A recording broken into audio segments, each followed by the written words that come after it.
Oke, baik pemirsa, sekarang kita sudah berjumpa dengan narasumber kita untuk membahas mengenai penyakit ginjal kronis dan hemodialisis. Halo dok, apa kabar? Baik, bagaimana kabarnya Mbak Hilda? Baik dok, saya ingin bertanya nih dok, apa sih sebenarnya penyakit ginjal kronis itu?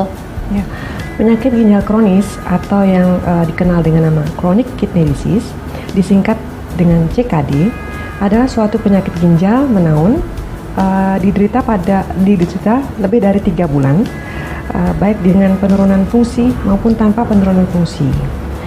Dan pada pasien ini bersifat silent atau jarang diketahui oleh penderitanya sendiri.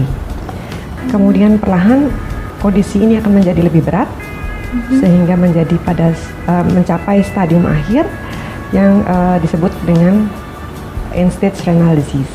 Kemudian dok, penyebabnya apa ya dok ya? Ya, beberapa kondisi utama seperti hipertensi maupun kencing manis bisa menjadi penyebab dari gagal ginjal atau penyakit ginjal kronis. Kalau di Indonesia sendiri ada banyak penyebab. Yang pertama adalah hypertension ya, hipertensi. Yang kedua diabetes. Yang ketiga infeksi pada ginjal bisa juga menyebabkan, dan batu ginjal.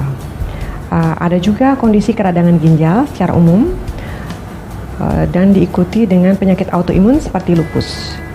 Dan tidak lupa juga metabolisme yang terganggu seperti asam urat. Itu bisa menyebabkan ginjal. Ya, bisa menyebabkan penyakit ginjal kronis. Penyakit ginjal kronis ini kan walaupun tampaknya silent gitu, tapi kan pasti ada gejala-gejala ya kan dok ya? Apa saja sih dok gejala-gejalanya? Ya benar. Walaupun penyakit ini berjalan perlahan, pasien bisa mulai mengenali atau mencurigai kondisi ini jika ada gejala utama seperti mual-mual, kemudian lemah badan, nafsu makan sudah mulai menurun, harus kita periksa. Yang kedua juga ada tanda-tanda seperti hipertensi yang tadi saya sebutkan. Terus yang kedua juga kekurangan darah. Yang ketiga dia ada bengkak-bengkak. Bengkaknya itu gimana dok? Jangan bukan karena gemuk gitu kan dok? Oh bukan. Jadi bengkak bisa kita kenali dari muka, yaitu mata yang sembab, kemudian paru-paru terasa sesak. Yang ketiga juga kaki terlihat bengkak, ada penderita. Atau mungkin ada tanda-tanda lain juga dok? Ya, susah tidur atau? Ya, benar. Tanda-tanda lainnya adalah pasien sulit tidur, kemudian gatal-gatal juga ada pada pasien, dan sesak nafas biasanya dikeluhkan. Dok, ini kalau misalnya sudah terjadi seorang pasien mengidap penyakit ginjal kronis, itu ada pengobatan khusus nggak dok yang bisa dilakukan oleh pasien? Ya benar Mbak Hilda. Jadi pada pasien penyakit ginjal kronis, dia berkembang perlahan, umumnya menjadi end-stage renal disease atau penyakit ginjal tahap akhir atau disebut dengan gagal ginjal. Pada kondisi gagal ginjal ini banyak terdapat polusi atau kotoran yang tidak bisa keluar dari dalam tubuh pasien, sehingga pasien memerlukan terapi pengganti atau cuci darah atau yang kita kenal dengan hemodialisis. Ya.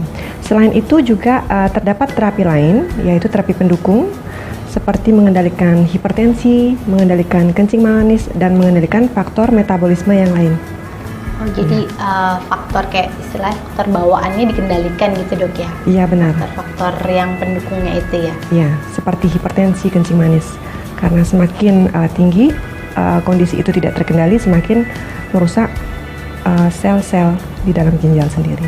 Oke dok, tadi dokter menyebutkan mengenai hemodialisis ya?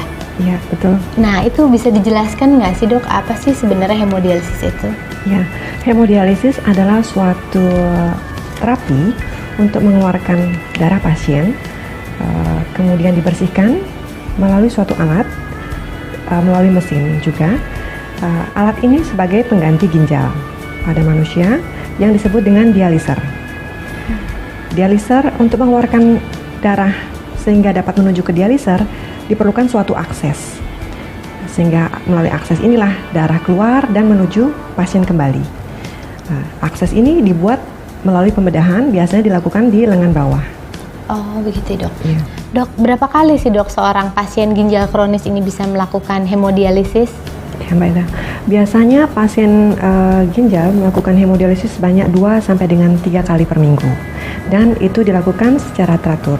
terus menerus ya dok ya? Iya. Di mana sih dok bisa melakukan hemodialisis itu? Ya, di Rumah Sakit Kasih Ibu bisa melakukan hemodialisis juga. Dokter Reni, penyakit ginjal kronis ini kan pasti ada cara untuk menghindarinya kan dok? Iya benar, Mbak Ira. Mungkin dokter bisa memberikan tips-tipsnya? Tips yang bisa kita berikan pada hari ini adalah mulai mengikuti pola hidup sehat, hindari obat, rokok maupun alkohol, dan berolahraga secara teratur, dan mulai mencari pengobatan jika terdapat hipertensi, kencing manis maupun batu ginjal dan asam urat. Terima kasih Dokter Reni atas penjelasannya. Semoga kita menjadi lebih waspada dan juga terhindar dari penyakit ginjal kronis. Ya, terima kasih Mbak Ida. Demikian informasi yang bisa kami berikan. Tetap saksikan KIH TV, your source for healthy living. Om Santi Santi Santi Om.